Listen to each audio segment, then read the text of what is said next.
జలప్రళయం సమయంలో నోవాహు కాలం నాటి ప్రజలు చూసి దేవుడు మనుషుల హృదయంలో చెడుతనమంతా గొప్పదనుకుంటున్నారట. వాళ్ళని చూసి దేవుడు ఏమన్నాడంటే, అనవసరంగా వీళ్ళని పుట్టించాను అనుకున్నాడు. దేవుడు పశ్చాత్తాపడ్డాడని రాసుంది. ఆయనే పశ్చాత్తాపడ్డాడు.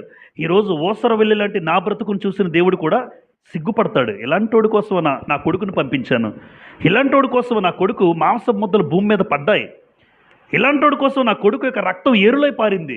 ఆయన అనుకోడు, ఇలాంటి వ్యక్తుల కోసమా నా కొడుకుని ఇలా చేసింది. ఎవరో ఎలా బ్రతికినా పర్లేదు, నేను అలా బ్రతకూడదు అనుకోవాలి మనం.